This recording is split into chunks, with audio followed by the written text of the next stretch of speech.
Tem coisas na vida que a gente enterra tão fundo que acha que nunca mais vão voltar. Mas o passado tem um jeito cruel de bater na porta quando você menos espera. E no meu caso, ele bateu vestido de batina. Olá, meus amores. Aqui é a vovó Joarena, com meus 78 anos bem vividos, falando diretamente do meu cantinho em Feira de Santana, na Bahia. Uma cidade grande agora, mas que ainda guarda pedaços da minha história espalhados por suas ruas. Hoje vou compartilhar com vocês algo que guardei no peito por mais de 5 décadas. Uma história que mudou o rumo da minha vida de um jeito que vocês nem imaginam. Sabe, tem gente que diz que o dia do casamento é o mais feliz da vida de uma mulher. E era para ter sido mesmo. Ah, meus queridos, como era para ter sido. Mas às vezes a vida tem outros planos, e o que deveria ser um conto de fadas pode virar um pesadelo em questão de minutos. Antes de continuar, a equipe desse canal falou que está rolando um sorteio de R$ 500 para os inscritos desse canal. Para participar, só basta curtir esse vídeo e comentar algum fato interessante sobre sua vida. Pode ser de onde você está assistindo, quantos netos e filhos a senhora tem, qual o seu hobby, sua idade e muito mais. Estou ansiosa para ler os comentários e ver o ganhador dessa premiação incrível.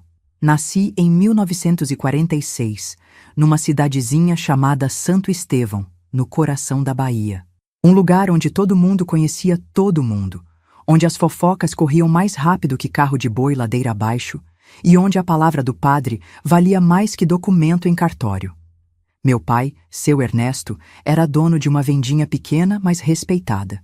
Minha mãe, Dona Conceição, costurava para fora e fazia os melhores quitutes da região. Éramos uma família simples, mas feliz. Cresci correndo pelos quintais de terra batida, subindo em pé de manga, brincando de roda com as outras meninas da rua. A vida era dura, mas tinha uma doçura que hoje em dia é difícil de encontrar. Todo mundo se ajudava, as portas ficavam abertas e a gente dormia sem medo de nada, além do bicho-papão que as mães inventavam pra gente não sair de casa à noite. Foi numa festa de São João, em 1967, que conheci Jacinto. Eu tinha 21 anos, ele 25. Trabalhava como mecânico na única oficina da cidade. Tinha as mãos sempre manchadas de graxa, mas o sorriso mais bonito que já vi na vida. Me lembro como se fosse ontem. Eu estava dançando quadrilha com meu primo quando tropecei no meu próprio vestido. Ia cair de cara no chão se não fosse por 2 mãos fortes que me seguraram. Cuidado, moça. São João não gosta de ver moça bonita se machucando na festa dele, ele disse, com aquele sorriso que fez meu coração dar uma cambalhota. Daquele dia em diante, Jacinto não saiu mais do meu pé. Todo dia passava na venda do meu pai para comprar alguma coisa. Um maço de cigarro que ele nem fumava, uma caixa de fósforo que não precisava, um pedaço de rapadura que distribuía para as crianças da rua. Qualquer desculpa era válida para me ver, para trocar 2 palavras, para roubar um sorriso meu.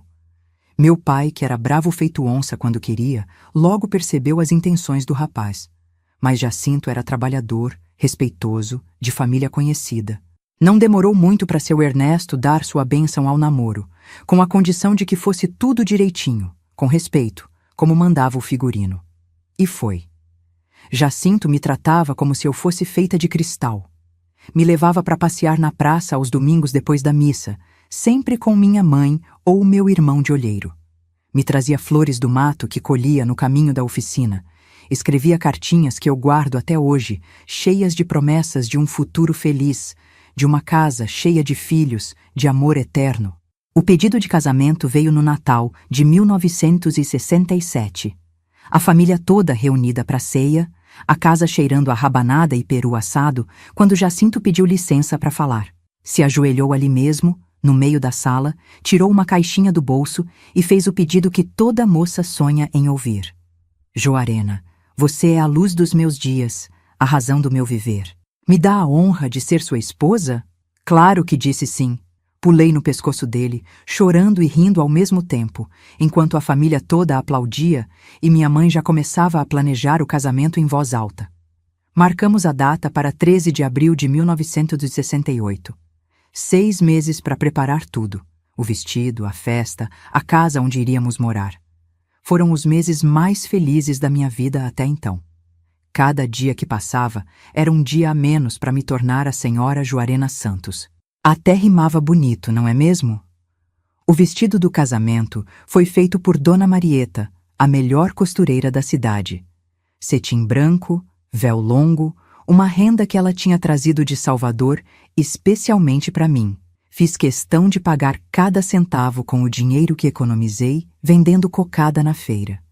Queria que fosse meu, conquistado com meu suor, para entrar nesse novo capítulo da vida com o pé direito. A igreja escolhida foi a Matriz de Santo Estevão, a única da cidade. O padre Augusto, que estava lá há mais de 10 anos, seria quem celebraria nosso casamento. Todo mundo gostava dele.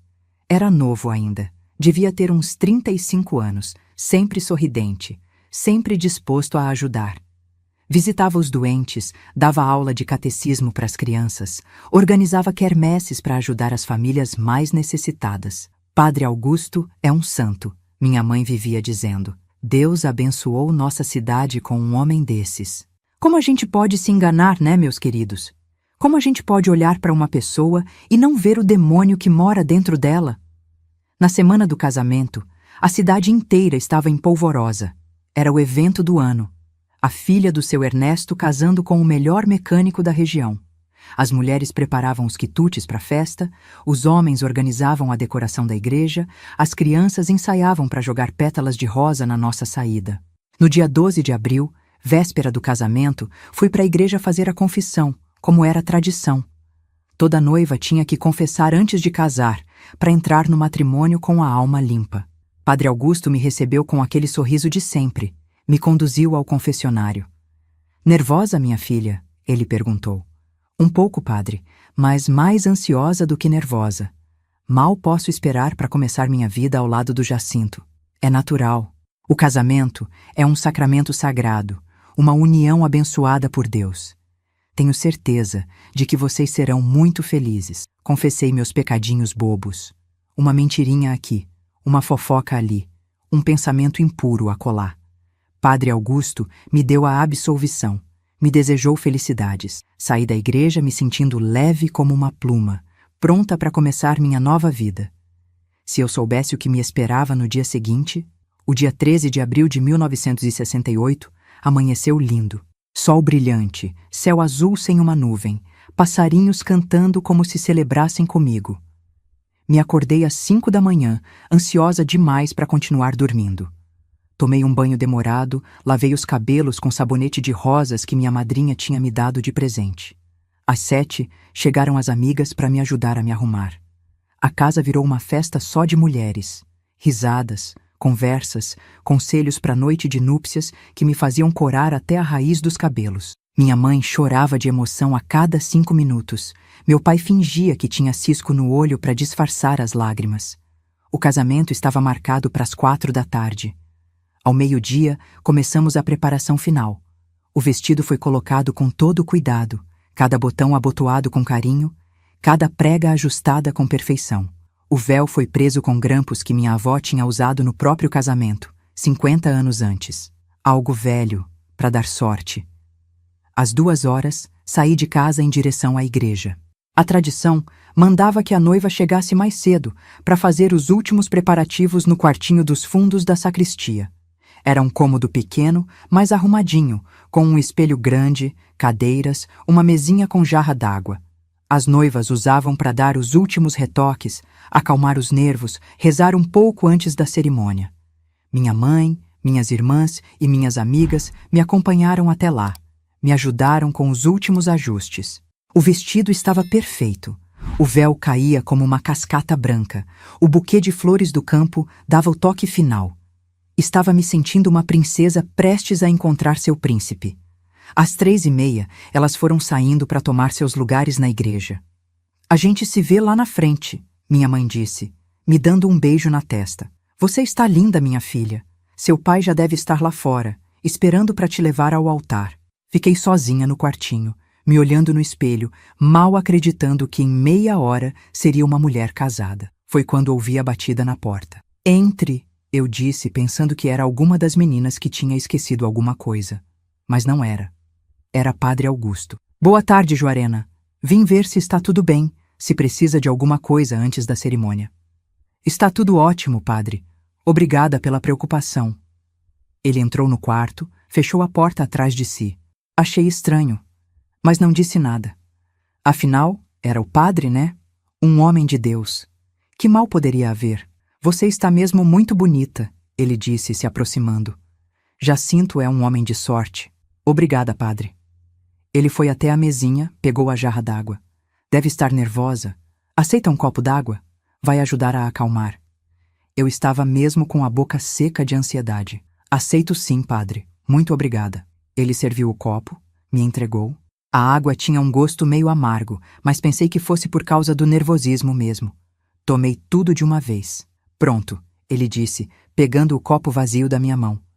Agora é só relaxar que vai dar tudo certo. Foi questão de minutos. De repente, senti uma tontura estranha, as pernas bambas, a visão embaçando. Tentei me apoiar na cadeira, mas as forças foram me abandonando.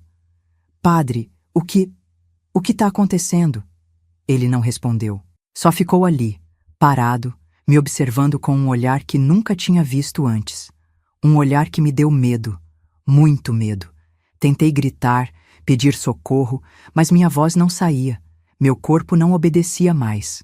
Fui escorregando para o chão devagar, o vestido de noiva se espalhando ao meu redor como uma mortalha branca. A última coisa que vi antes de apagar foi o rosto dele se aproximando, aquele sorriso que todo mundo achava santo se transformando em algo monstruoso, diabólico. Depois, só escuridão. Quando comecei a despertar, a primeira coisa que senti foi dor. Uma dor diferente de tudo que já tinha sentido na vida. Dor no corpo todo, mas principalmente numa parte de mim que ninguém nunca tinha tocado. Uma dor que vinha de dentro, que rasgava, que queimava. Tentei abrir os olhos, mas estava tudo embaçado. Tentei me mexer, mas cada movimento era uma agonia. Senti algo quente e pegajoso entre as pernas. Sangue. Muito sangue. A memória do que tinha acontecido antes de apagar veio em flashes. O padre, o copo d'água, a tontura. Mas o que aconteceu depois? O que ele tinha feito comigo? Não precisava ser muito esperta para entender. A dor, o sangue, as marcas que eu sentia pelo corpo todo. Tapas, mordidas, arranhões. Meu vestido de noiva rasgado, jogado de qualquer jeito em cima de mim. A calcinha, nem sinal dela. Tentei gritar, mas só saiu um gemido fraco. Tentei me levantar, mas as pernas não me obedeciam. Fiquei ali, jogada no chão frio daquele quartinho, sangrando, chorando, rezando para que fosse um pesadelo, que eu fosse acordar e nada daquilo teria acontecido. Foi assim que minha mãe me encontrou. Já passava das 4h30, o casamento atrasado, todo mundo preocupado. Ela veio me procurar e deu de cara com aquela cena de horror. Sua filha, que tinha saído de casa vestida de noiva, radiante de felicidade, agora jogada no chão como um trapo, violada, destruída. O grito dela ecoou pela igreja inteira. Um grito de dor, de desespero, de uma mãe vendo o pior pesadelo se tornar realidade. Em segundos, o quartinho se encheu de gente.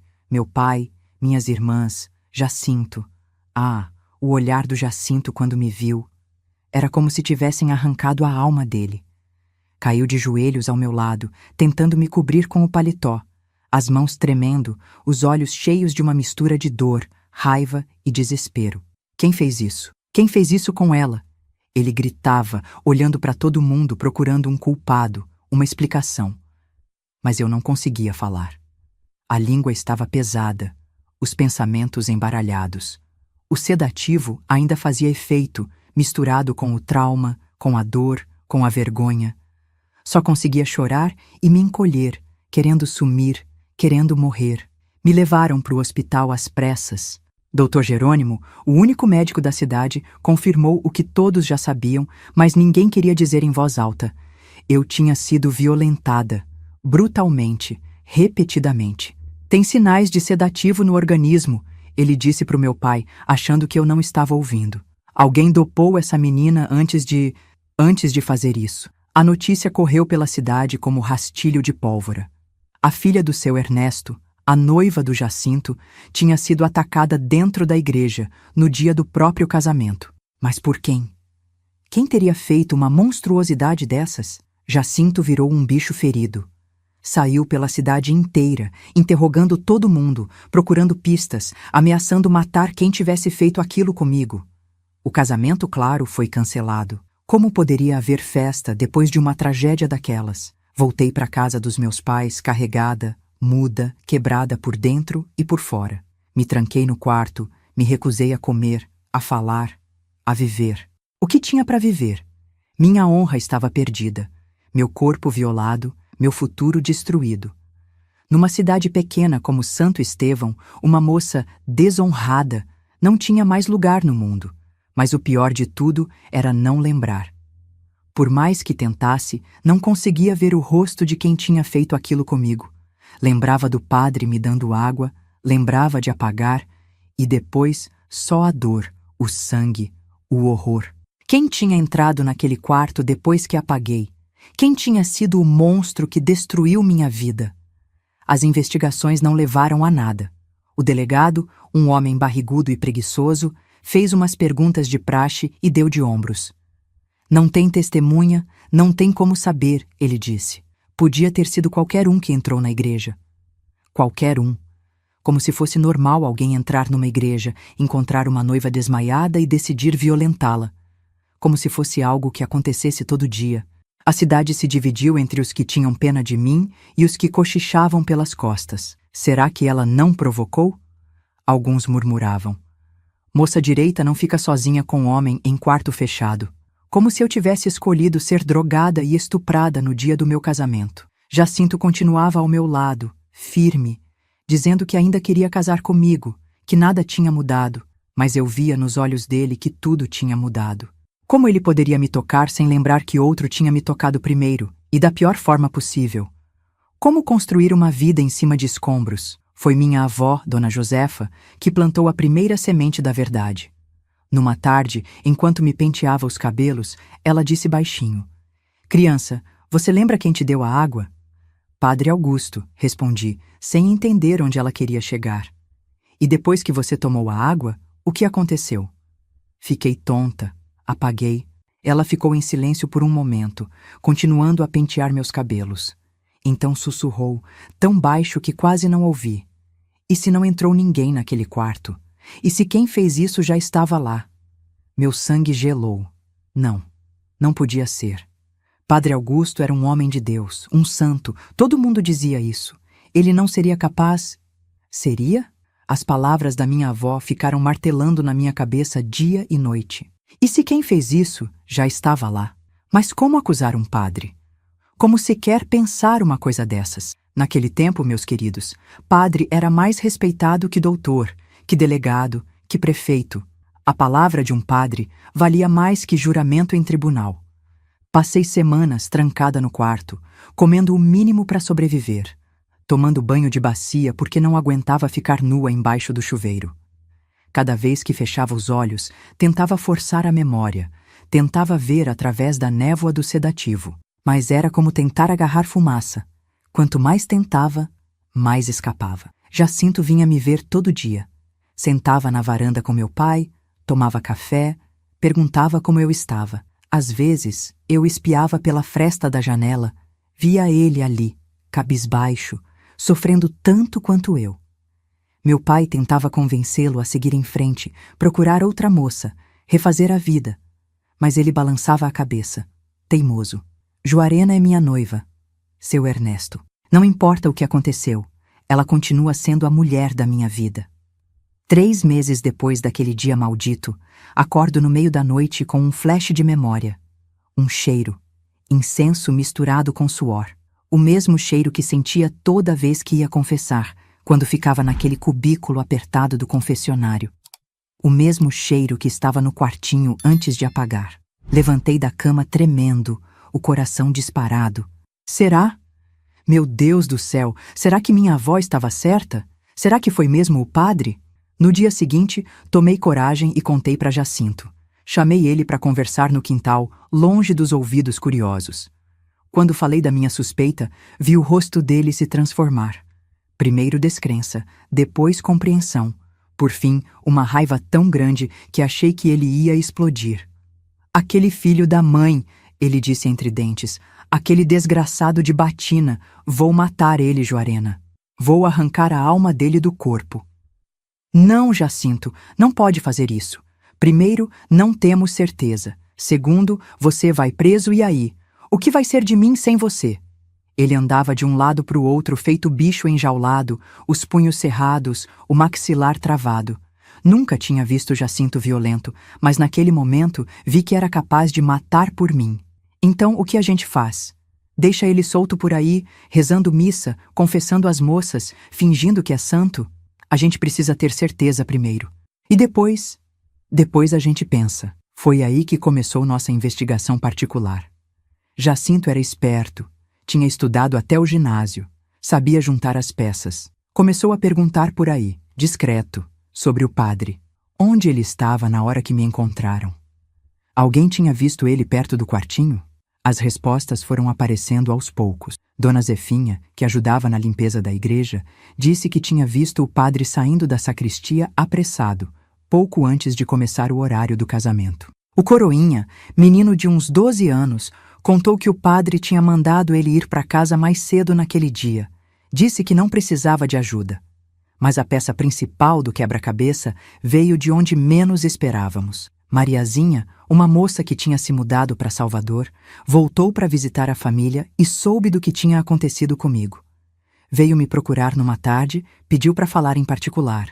Joarena, ela disse, olhando para o chão. Eu preciso te contar uma coisa. Ano passado, antes de me mudar, o padre... Ele tentou algo comigo também. Meu coração quase parou. Como assim? Tentou? Eu tinha ido me confessar. Ele começou a fazer perguntas estranhas sobre minha vida íntima, se eu tinha namorado, se já tinha, você sabe. Achei estranho, mas respondi. Aí ele saiu do confessionário, veio pro meu lado, começou a passar a mão no meu cabelo, dizendo que eu era bonita demais para ficar sozinha. As lágrimas escorriam pelo rosto dela enquanto contava. Eu me assustei, levantei para sair, mas ele me agarrou. Tentou me beijar, passou a mão em mim. Consegui empurrar ele e correr, mas fiquei com tanto medo, tanta vergonha. Para quem eu ia contar? Quem ia acreditar em mim? Naquele momento, tive certeza. Não era a primeira vez que Padre Augusto fazia algo assim. E se tinha feito com Mariazinha, tentado comigo, quantas outras não teriam sofrido caladas? Jacinto ficou ainda mais furioso quando contei sobre Mariazinha. Mas agora tinha um brilho diferente no olhar dele, um brilho de quem estava tramando alguma coisa. Deixa comigo, ele disse. Vou dar um jeito nisso. Jacinto, pelo amor de Deus, não faz nenhuma loucura. Não vou fazer, mas esse desgraçado não vai ficar impune. Pode confiar em mim. 2 semanas depois, Jacinto apareceu em casa com uma expressão estranha. Chamou meu pai para conversar reservado. Depois os dois me chamaram. Sentamos os 3 na cozinha, portas e janelas fechadas. Descobri umas coisas sobre o padre, Jacinto começou. Coisas que o pessoal da diocese não ia gostar de saber. Meu pai franziu a testa. Que tipo de coisas? Ele desvia dinheiro das coletas. Tenho provas. Pega uma parte do dizimo e manda para a família dele em Salvador. A mãe dele tem uma casa que não combina com o salário de lavadeira. Os irmãos vivem na boa vida sem trabalhar. E como você descobriu isso? Perguntei. Tenho meus métodos. O importante é que agora temos como pressionar ele. O plano era simples, mas arriscado. Confrontar o padre, fazer ele confessar o que tinha feito comigo, ameaçar denunciar os desvios se ele não fosse embora da cidade. Não era justiça de verdade, eu sabia. Mas era o máximo que podíamos conseguir naquela época, naquele lugar. Meu pai não gostou da ideia. É perigoso demais. E se ele reagir? E se negar tudo e ainda prejudicar vocês? Mas Jacinto estava determinado. Seu Ernesto, com todo respeito. Mas olha o estado da sua filha. Olha o que aquele monstro fez com ela. O senhor quer que ele continue por aí, fazendo isso com outras moças? No fim, meu pai concordou. Mas fez questão de ir junto, levou até o revólver velho que guardava em casa.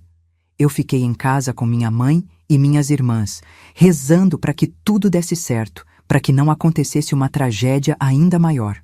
Eles voltaram quase 2 horas depois. Jacinto com o rosto fechado, meu pai pálido como papel. Sentaram na sala, pediram cachaça. Minha mãe serviu com mãos trêmulas. E então?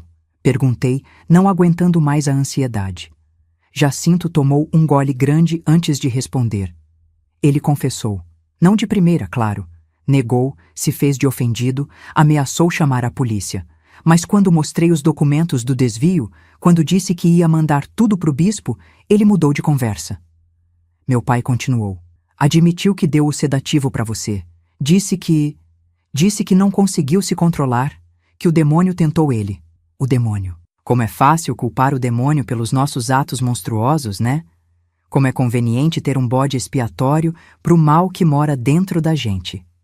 Ele vai embora, Jacinto concluiu. Dei uma semana para ele pedir transferência, inventar uma desculpa qualquer. Se não for, mando tudo pro bispo e pra polícia. Uma semana depois, Padre Augusto anunciou na missa que tinha sido transferido para uma paróquia no interior de Sergipe. Disse que era vontade de Deus, que tinha que levar a palavra para lugares mais necessitados. Algumas beatas até choraram, lamentando a perda de um padre tão bom. Se elas soubessem... Mas a saída dele não curou minhas feridas. O trauma estava ali, cravado fundo, me assombrando dia e noite. Não conseguia mais entrar numa igreja sem tremer. Não conseguia ver uma batina sem sentir náusea. Não conseguia me imaginar sendo tocada por homem nenhum, nem mesmo por Jacinto, que tinha toda a paciência do mundo comigo. A cidade continuava fofocando, especulando, julgando. Sem saber a verdade, inventavam suas próprias versões. Alguns diziam que eu tinha um amante secreto, que tinha me atacado por ciúmes. Outros, que tinha sido coisa de macumba, trabalho feito por alguma invejosa. E sempre tinha os que insinuavam que a culpa era minha de alguma forma. 6 meses depois daquele dia fatídico, Jacinto veio com uma proposta. Joarena, vamos sair daqui. Vamos para outro lugar, recomeçar. Casar longe desses olhares, dessas línguas venenosas. Mas para onde? E nossa família? Tenho um primo em Feira de Santana. Ele tem uma oficina lá, precisa de mecânico. É cidade grande, ninguém vai conhecer nossa história. Podemos começar do zero. A ideia de deixar Santo Estevão era assustadora e libertadora ao mesmo tempo. Assustadora porque era deixar para trás tudo que conhecia, minha família, minhas raízes. Libertadora porque era a chance de escapar dos olhares de pena, dos cochichos, das memórias que me assombravam em cada esquina. Meus pais relutaram no começo, mas vendo meu estado, vendo que eu não melhorava, que continuava definhando naquela cidade que tinha se tornado minha prisão, acabaram concordando. Minha mãe chorou muito, me abraçou como se não fosse me ver nunca mais. Vai, minha filha, ela disse. Vai ser feliz longe daqui. Esquece essa desgraça e constrói uma vida nova. Em janeiro de 1969, eu e Jacinto partimos para Feira de Santana. Levamos pouca coisa, algumas roupas, os móveis essenciais e muita esperança de dias melhores. Nos casamos no civil assim que chegamos, uma cerimônia simples, só nós dois e as testemunhas que o juiz arranjou. Não foi o casamento dos sonhos que tinha imaginado. Não teve vestido branco, não teve festa, não teve valsa, mas teve o que importava, o amor de um homem que me escolheu mesmo quebrada, mesmo marcada, mesmo com uma história que afastaria qualquer outro. A adaptação não foi fácil. Feira de Santana era muito maior que Santo Estevão, mais movimentada, mais impessoal. Mas isso era bom de certa forma. Ninguém sabia quem éramos, de onde vínhamos, o que tinha acontecido. Podíamos inventar nossa própria história. Jacinto começou a trabalhar na oficina do primo. Eu arranjei emprego numa loja de tecidos no centro. Alugamos uma casinha simples, mas digna. Fomos comprando nossos móveis aos poucos, construindo nosso ninho.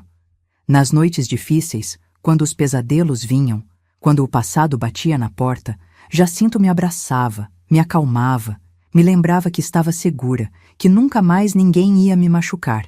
Você é a mulher mais forte que conheço, ele me dizia. Sobreviveu ao pior e ainda está aqui, de pé. Isso é coragem, Joarena. Isso é força. Aos poucos, muito aos poucos, fui me curando. Não completamente. Algumas feridas nunca cicatrizam totalmente, mas o suficiente para voltar a sorrir, para voltar a sonhar, para voltar a viver. Fiz amigas no trabalho, aprendemos a cozinhar juntos, descobrimos lugares bonitos na cidade nova. 1 ano depois da mudança, engravidei. Quando o doutor confirmou, chorei como criança. Não de tristeza, mas de medo. Como eu ia cuidar de uma criança se mal conseguia cuidar de mim mesma? Como ia proteger meu filho do mal do mundo se não tinha conseguido proteger nem a mim? Jacinto me acalmou, como sempre fazia. Você vai ser uma mãe maravilhosa. E nosso filho vai crescer cercado de amor, protegido, feliz. O passado não define nosso futuro, Juarena. Ele estava certo. Quando segurei meu primeiro filho nos braços, um menino saudável que puxou os olhos do pai, senti que finalmente estava virando a página. O passado ainda estava lá, sempre estaria, mas não precisava mais comandar minha vida. Tivemos mais 2 filhos depois. 2 meninas lindas que hoje me dão netos maravilhosos. Criei todos com amor, com cuidado, com a certeza de que nunca passariam pelo que passei. Ensinei minhas filhas a serem fortes, a não confiarem cegamente em ninguém, a conhecerem seus direitos. Anos depois, já com os filhos crescidos, recebi uma carta de Santo Estevão. Era da Mariazinha, aquela que tinha me contado sobre o padre. Ela escrevia para dizer que Padre Augusto tinha morrido. Infarto fulminante durante uma missa em Sergipe. Caiu de cara no altar, na frente de todo mundo. Dizem que nos últimos anos ele bebia muito, ela escreveu. Vivia atormentado, falando sozinho, pedindo perdão para fantasmas. Acho que a consciência pesou no fim. Fechei a carta, joguei no lixo.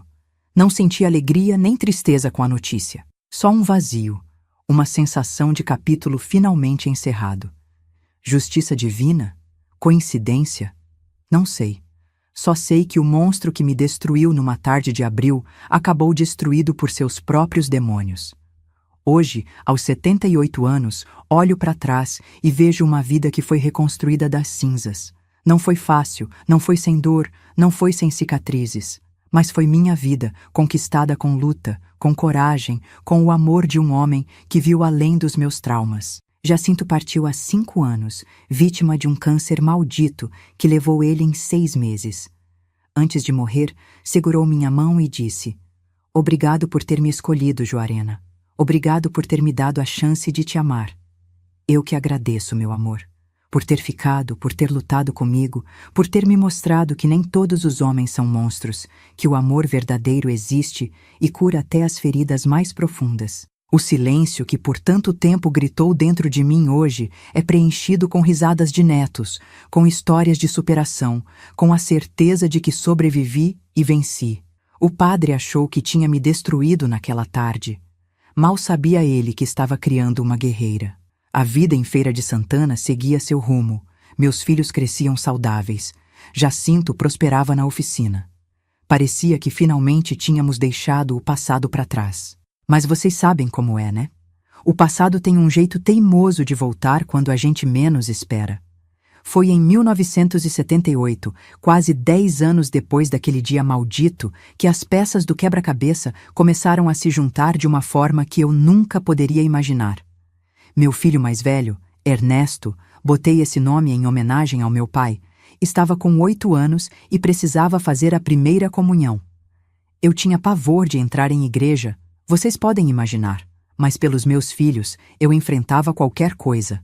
A catequista era Irmã Benedita, uma freira já idosa que tinha vindo transferida de Salvador. Mulher doce, de fala mansa, que conquistou minha confiança aos poucos. Numa tarde, depois de buscar Ernesto na catequese, ela me chamou para conversar. "Dona Juarena, a senhora é de Santo Estevão, não é?" Meu sangue gelou. Como ela sabia? Tínhamos tomado tanto cuidado para não falar do passado. Por que a pergunta, irmã?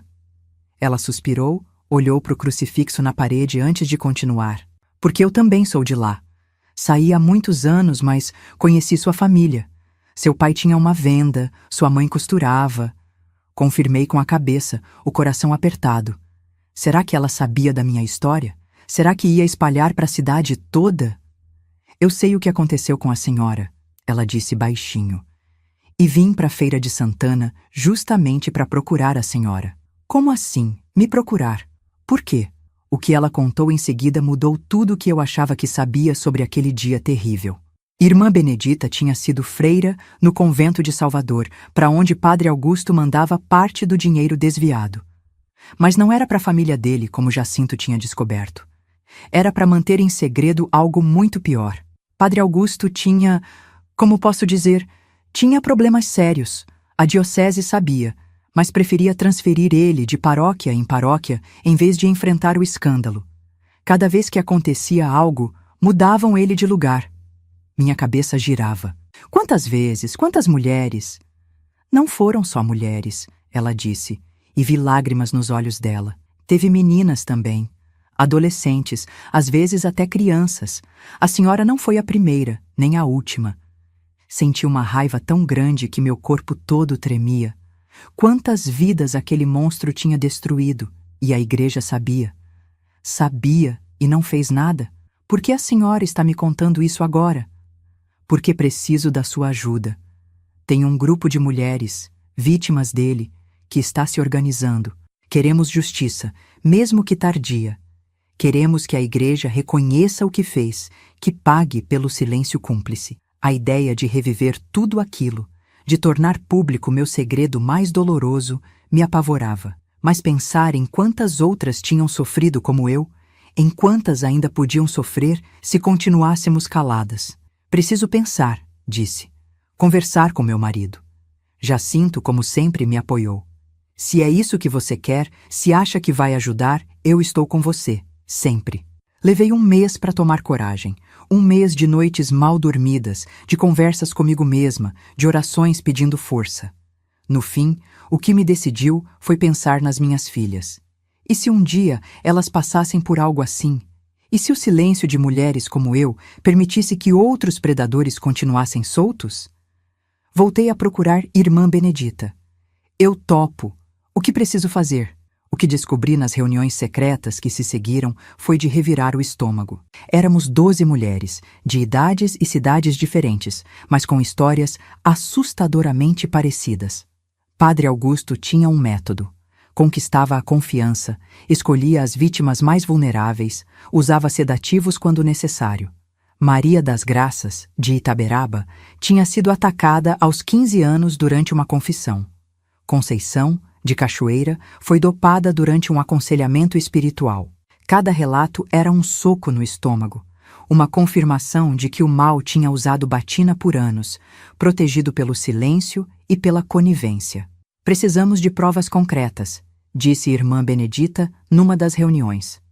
Documentos que mostrem que a diocese sabia e acobertou. Foi aí que lembrei de algo. Nas investigações que Jacinto tinha feito, ele mencionou ter achado uns papéis estranhos, umas cartas. Na época, focamos no desvio de dinheiro, mas será que tinha algo mais? Voltei para casa determinada a revirar nossos guardados. Jacinto guardava tudo. Era organizado que só ele. No fundo de uma caixa de sapatos, achei 3 cartas escritas por Padre Augusto para o bispo, confessando fraquezas da carne e pedindo transferência.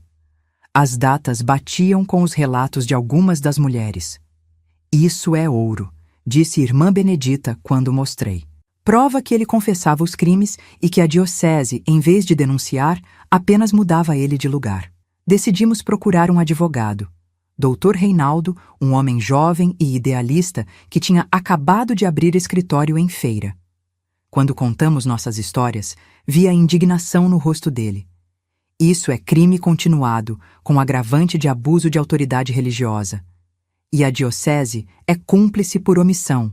Vamos entrar com uma ação coletiva. O processo foi um inferno.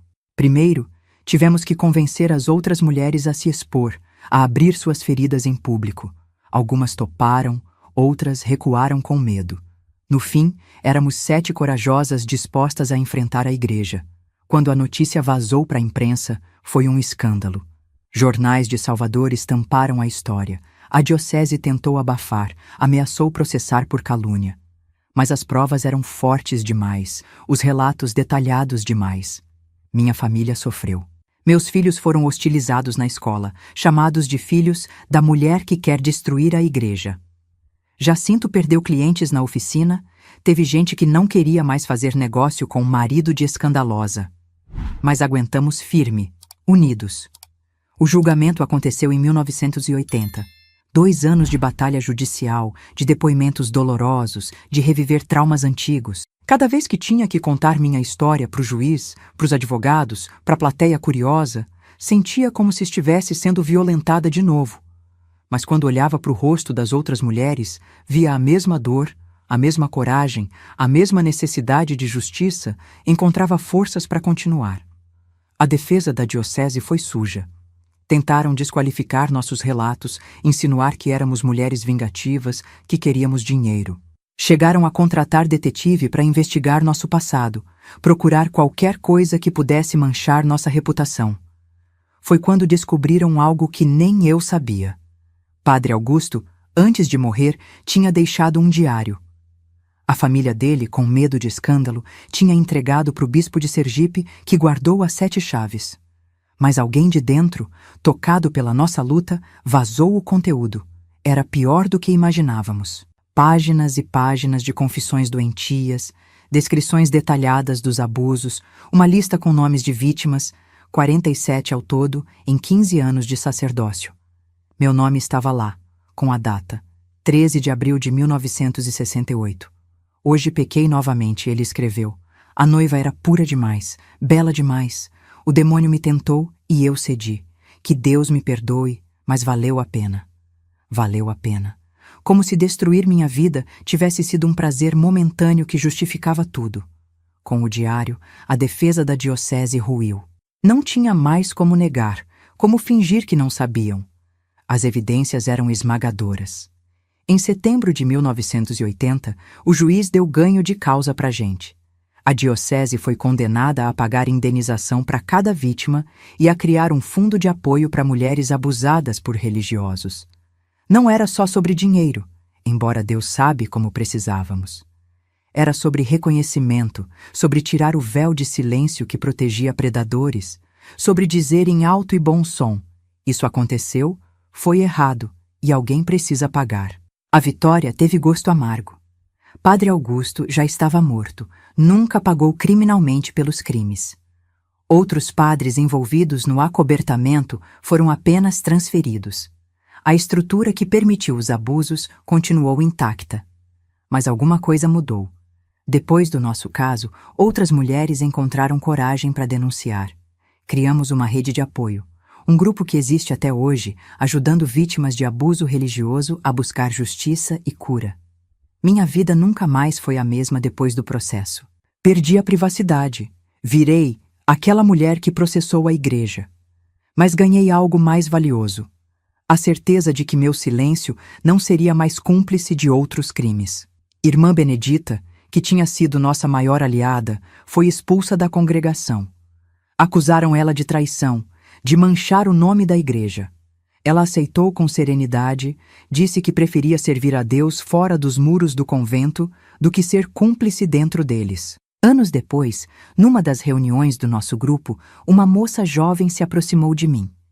Tinha uns 20 anos, olhos assustados, jeito de quem carrega um segredo pesado. Dona Joarena, ela disse, eu preciso agradecer a senhora.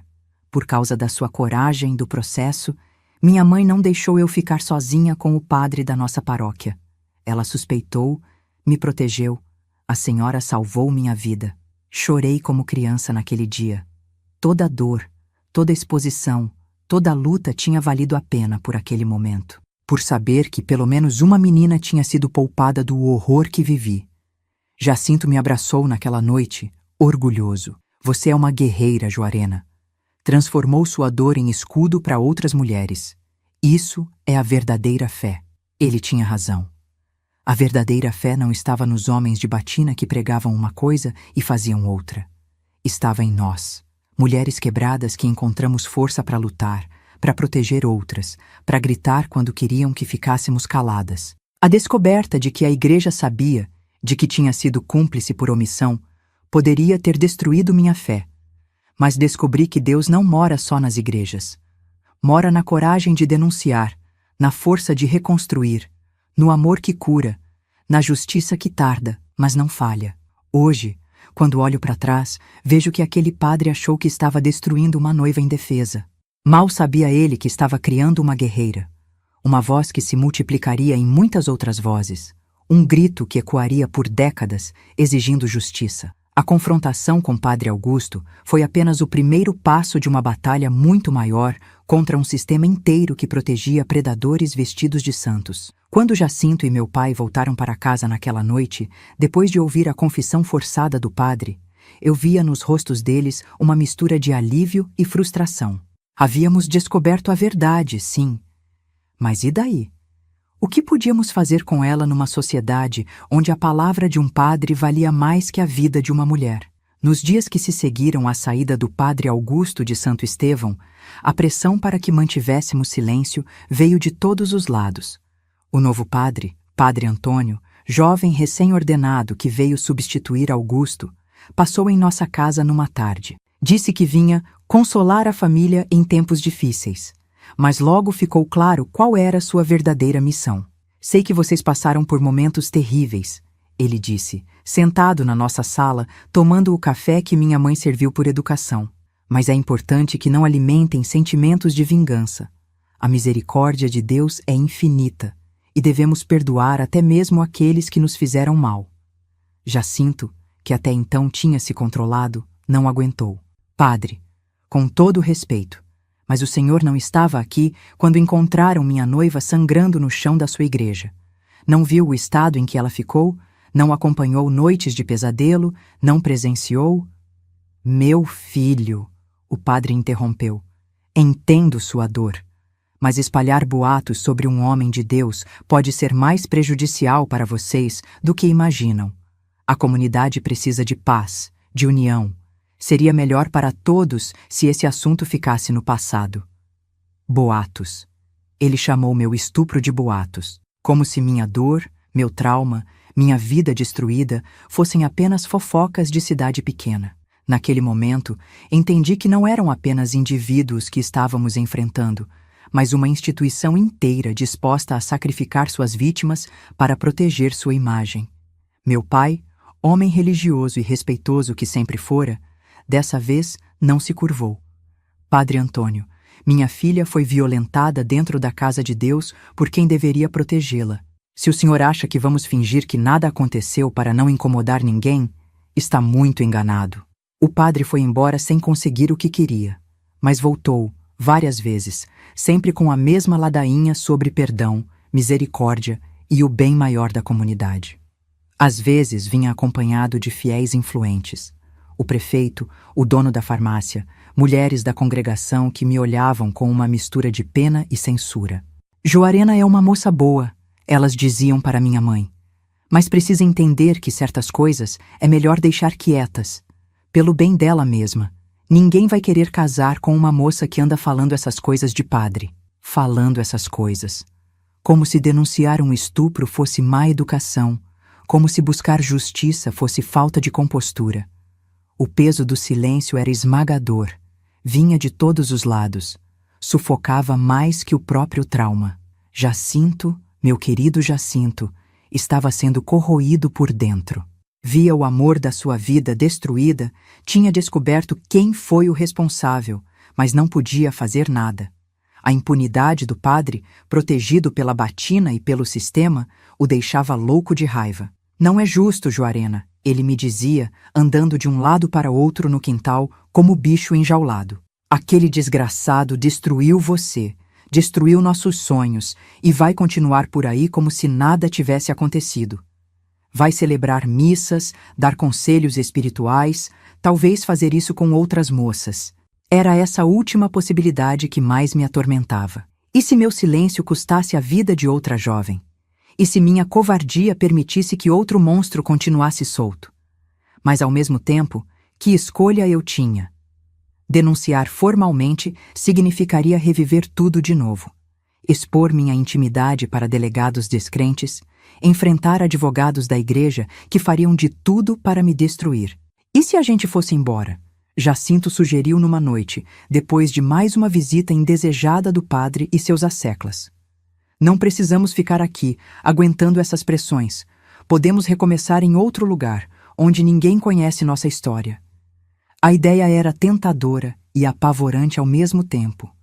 Tentadora porque representava a liberdade, a chance de escapar dos olhares de pena e julgamento. Apavorante porque significava deixar para trás toda a minha vida, minha família, minhas raízes. Mas é como fugir, argumentei. É como dar razão para quem diz que a culpa é minha. Não é fugir, amor. É estratégia. É escolher nossas batalhas. Aqui, nós dois sabemos que não temos chance. A igreja é forte demais, tem poder demais. Em outro lugar, podemos construir nossa vida sem carregar esse peso. Conversamos durante semanas sobre a possibilidade. Minha família estava dividida. Meu pai queria que ficássemos, que enfrentássemos a situação de cabeça erguida. Não fizemos nada de errado, ele dizia.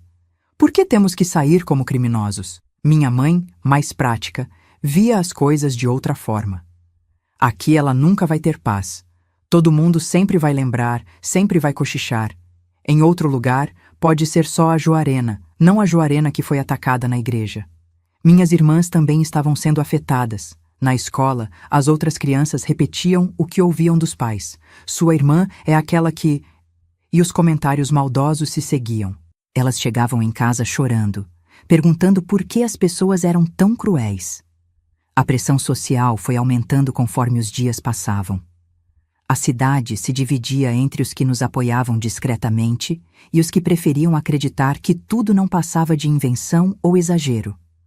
As beatas mais fervorosas eram as piores. Espalhavam que eu tinha provocado o pobre padre, que estava inventando história para conseguir atenção. Moça direita não fica sozinha com homem em lugar fechado. Elas cochichavam na feira. Se aconteceu alguma coisa, ela deve ter dado motivo. Jacinto não aguentava ouvir essas coisas. Mais de uma vez, quase se meteu em briga por causa de comentários maldosos. Numa ocasião, o genro de uma das beatas disse na oficina que mulher que se respeita não anda inventando história de padre. Jacinto largou a chave inglesa e partiu para cima do homem. Só não quebrou a cara dele porque outros mecânicos seguraram. Vocês não sabem de nada, ele gritava, fora de si. Não viram o estado em que ela ficou, não sabem do que aquele monstro fez, e ficam aí, repetindo veneno, destruindo quem já está destruída. O episódio correu a cidade toda. O noivo da Joarena está ficando louco, comentavam. Essa história toda está fazendo mal para ele também. Como se a loucura fosse nossa, por não aceitar calados a injustiça. A gota d'água foi quando o padre Antônio resolveu fazer um sermão sobre calúnia e difamação numa missa dominical. Não mencionou nomes, claro, mas todo mundo entendeu a quem se referia. Há entre nós, ele disse do alto do púlpito, pessoas que insistem em espalhar mentiras sobre homens de Deus, que preferem alimentar o ódio a buscar a reconciliação, que escolhem a vingança ao invés do perdão. Minha mãe, que estava na missa, levantou e saiu no meio do sermão. Outras pessoas a seguiram. Poucas, mas suficientes para causar alvoroço. Quando ela chegou em casa, estava tremendo de raiva. Ele está chamando você de mentirosa na frente de todo mundo, ela disse. Isso não pode continuar assim. Foi quando tomamos a decisão final. Não adiantava ficar. Não adiantava lutar contra um sistema que estava determinado a nos esmagar. Íamos embora, mas não como fugitivos. Íamos de cabeça erguida para construir uma vida nova onde nossa verdade pudesse existir sem ser questionada a cada momento. Organizar a mudança foi mais complicado do que imaginávamos. Primeiro, Jacinto tinha que conseguir trabalho em outro lugar. O primo dele em Feira de Santana, José, confirmou que havia vaga na oficina, mas o salário seria menor no começo. Teríamos que recomeçar do zero, em todos os sentidos. Vender nossas coisas foi doloroso. Os móveis que compramos para a casa onde íamos morar depois do casamento, as lembranças de uma vida que foi interrompida brutalmente. Tudo teve que ir embora por preços baixos. Quem compra móveis de gente que vai fugir, sabe que pode pechinchar à vontade. Meu pai nos ajudou financeiramente, mesmo não concordando totalmente com a decisão. É dinheiro da venda, ele disse, me entregando um envelope, para vocês se estabelecerem lá. Mas promete que não vai esquecer da gente. Como se fosse possível esquecer. Como se deixar Santo Estevão significasse deixar de amar minha família, minha terra, minhas raízes. Não era isso. Era só escolher entre afundar ou nadar, entre morrer aos poucos ou buscar uma chance de renascer. Decidimos nos casar no civil antes de partir. Não seria o casamento dos nossos sonhos. Esse tinha sido destruído para sempre naquela tarde de abril.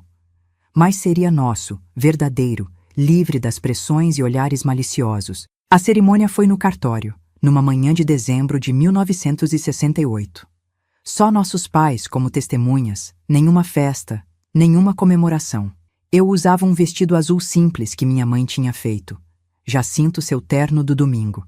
Quando o juiz perguntou se aceitávamos um ao outro como marido e mulher, nos olhamos nos olhos e dissemos sim, com uma convicção que vinha do fundo da alma.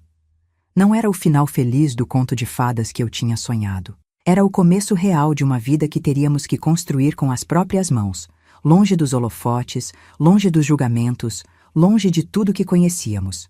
Agora somos nós contra o mundo, Jacinto disse, segurando minha mão quando saímos do cartório. E nós vamos vencer. Eu quis acreditar.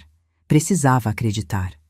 O ônibus que nos levou para a Feira de Santana, em janeiro de 1969, carregava mais do que 2 pessoas e algumas bagagens.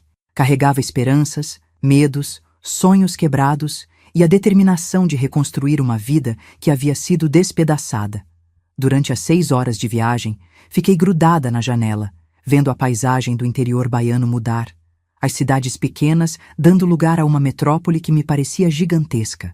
Feira de Santana era tudo que Santo Estevão não era. Grande, movimentada, impessoal.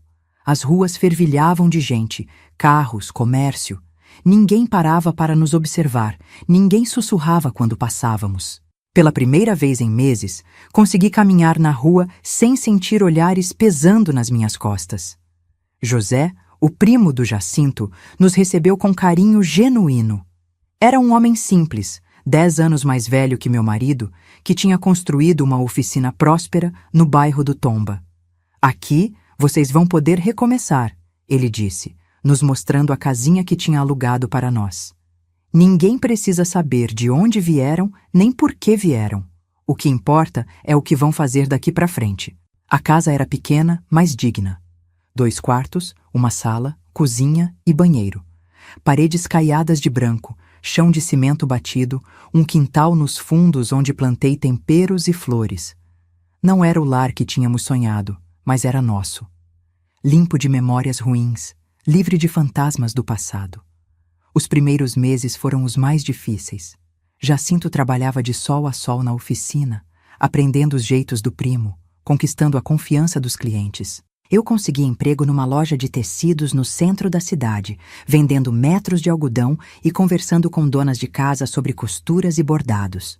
Era libertador poder falar com pessoas que não sabiam nada sobre mim. Para elas, eu era simplesmente Joarena, a mocinha nova que tinha vindo do interior para trabalhar na cidade. Contava que era casada, que o marido era mecânico, que estávamos começando a vida. Verdade simples, sem peso, sem segundas intenções. Nas noites difíceis, e elas ainda vinham com pesadelos e memórias que me assaltavam sem aviso, Jacinto me segurava, me acalmava, me lembrava de onde estávamos e por que estávamos lá. Aquilo ficou para trás. Ele sussurrava no meu ouvido. Aqui é nosso futuro. Aqui ninguém pode nos julgar nem nos machucar. Aos poucos, fomos nos integrando à nova comunidade. Conhecemos os vizinhos, fizemos amizades no trabalho, descobrimos os melhores lugares para fazer compras.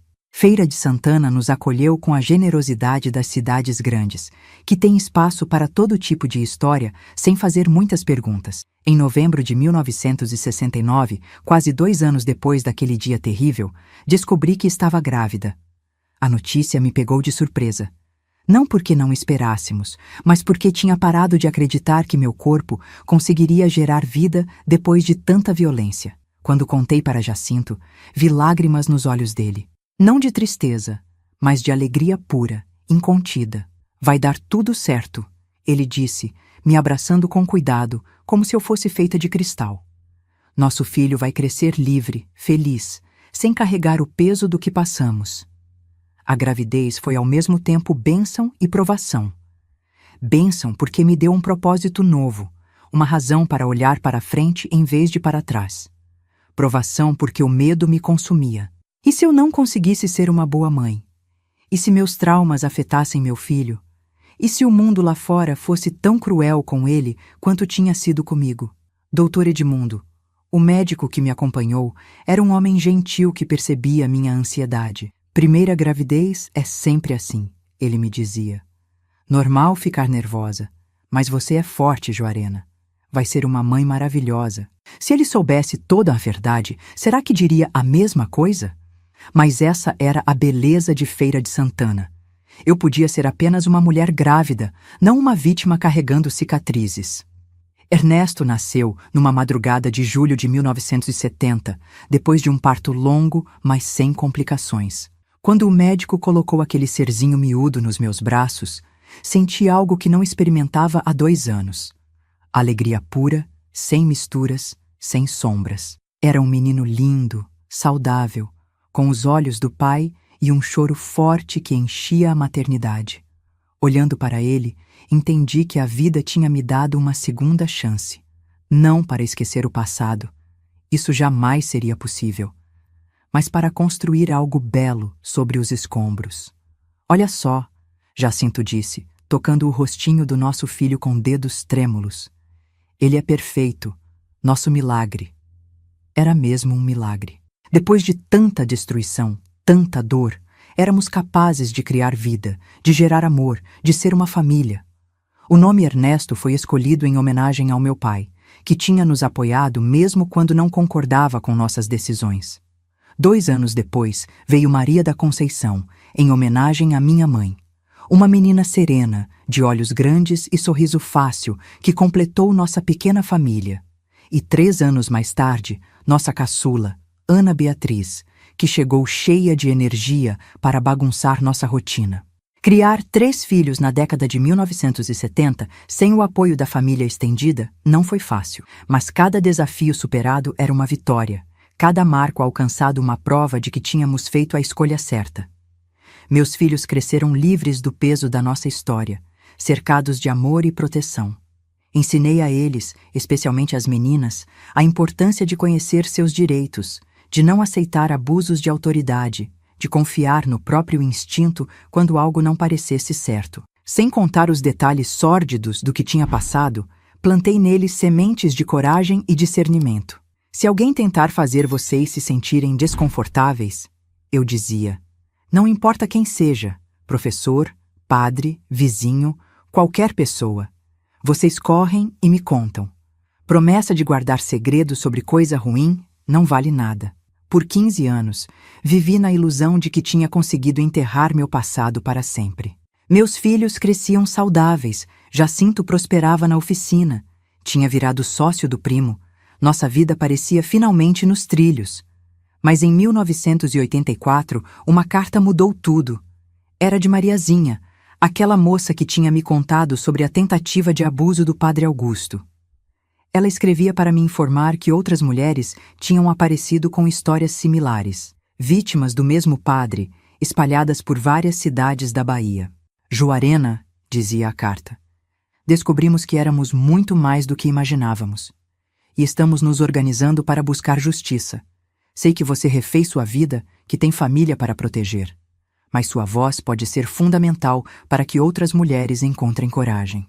Meu primeiro instinto foi rasgar a carta e fingir que nunca tinha chegado.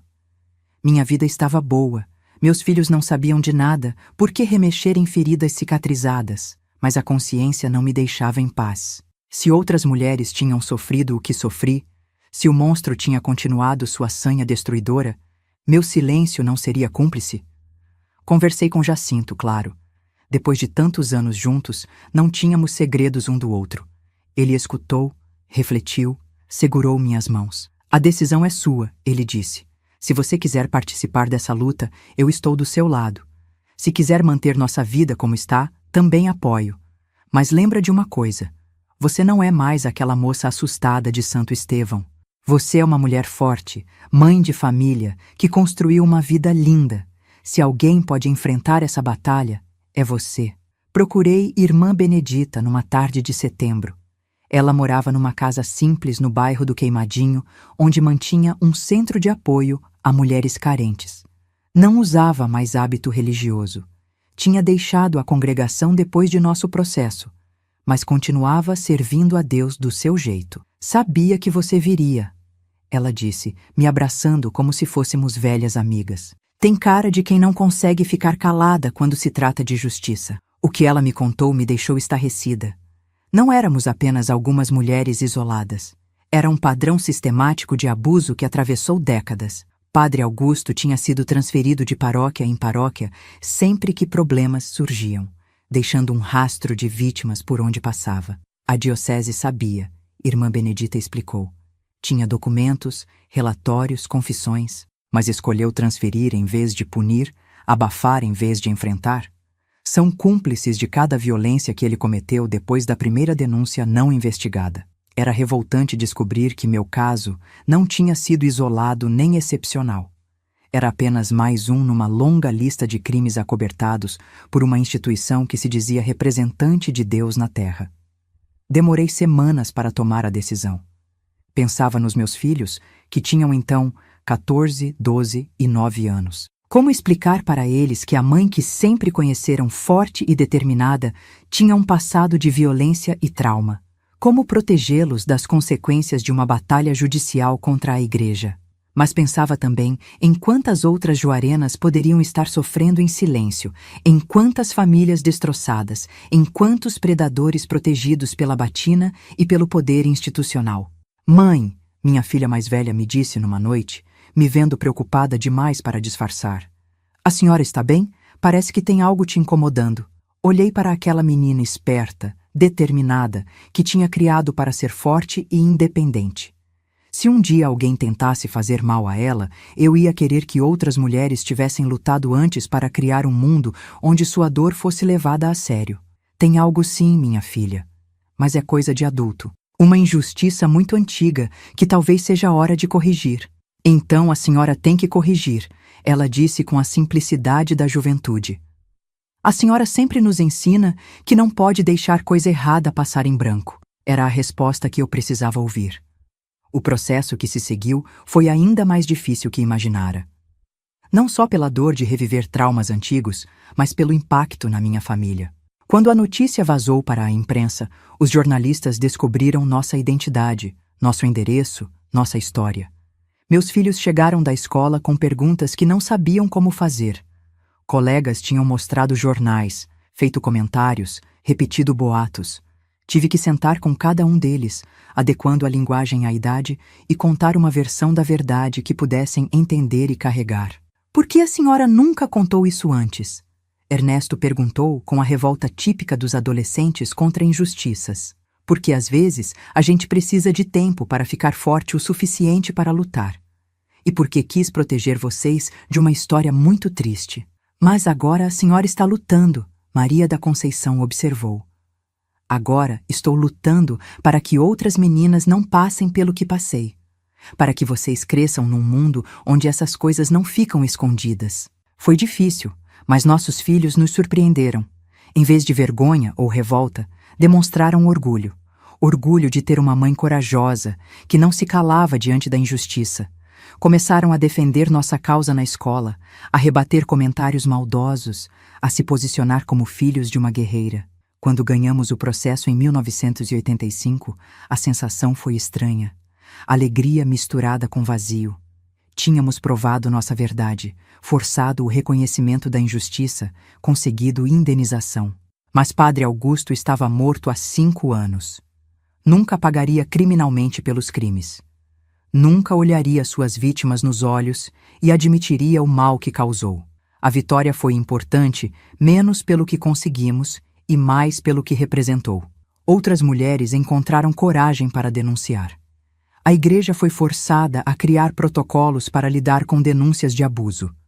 O véu de silêncio que protegia predadores foi rasgado, mesmo que parcialmente. Não é sobre vingança. eu disse aos jornalistas após a sentença. É sobre impedir que outras famílias passem pelo que passamos. É sobre dizer bem alto: essas coisas acontecem, são erradas, e quem faz vai pagar. Hoje, aos 78 anos, olho para trás e vejo uma vida que poderia ter terminado naquela tarde de abril de 1968. Mas não terminou. Foi transformada, ressignificada, tornada mais forte pelas próprias cicatrizes. Meus filhos se tornaram adultos maravilhosos. Ernesto é mecânico como o pai, mas estudou engenharia e tem sua própria oficina. Maria da Conceição virou advogada, especializada em defesa de mulheres vítimas de violência. Ana Beatriz é professora e trabalha com educação sexual nas escolas, ensinando crianças sobre consentimento e proteção. A senhora plantou em nós a semente da justiça. Maria me disse numa ocasião: cada caso que aceito, cada mulher que ajudo a encontrar coragem para denunciar, é continuação da sua luta. Tenho 8 netos agora, que crescem num mundo diferente do que conheci. Não perfeito, claro, mas onde a palavra de uma vítima tem mais peso, onde denúncias são investigadas, onde o silêncio não é mais a única opção. Jacinto partiu há 5 anos, vítima de um câncer que o levou em 6 meses cruéis. Antes de morrer, segurou minha mão e disse: obrigado por ter me deixado te amar. Obrigado por ter construído essa família linda comigo. Obrigado por ter me mostrado que o amor é mais forte que qualquer trauma. Eu que agradeço, meu amor eterno, por ter ficado quando outros teriam fugido, por ter escolhido reconstruir em vez de abandonar, por ter me dado filhos que levam nosso amor para frente, multiplicando-o em gerações futuras. Se você chegou até aqui na minha história, meu querido, minha querida, obrigada por ter escutado. Não foi fácil contar, mesmo depois de tantos anos. Mas aprendi que o silêncio é o melhor amigo da injustiça. E eu não quero mais ser cúmplice de nenhuma maldade. Se você já passou por algo parecido, saiba que não está sozinha. A culpa nunca é da vítima. O trauma pode mudar sua vida, mas não precisa destruí-la. É possível reconstruir, amar novamente, ser feliz, mesmo carregando cicatrizes. Se você conhece alguém que passou por isso, seja paciente. Healing não tem prazo marcado. Uns levam meses, outros anos, alguns uma vida inteira. O importante é não desistir de si mesmo, não deixar que o mal vença. E se você está numa posição de poder, seja pai, mãe, professor, líder religioso, qualquer coisa, lembre-se, com o poder vem a responsabilidade. Use-o para proteger, não para oprimir. Para libertar, não para aprisionar. Para curar, não para ferir. O mundo ainda tem muito mal, muito sofrimento, muita injustiça. Mas também tem pessoas como Jacinto, como Irmã Benedita, como meus filhos, como cada uma das mulheres corajosas que se juntaram a mim na luta.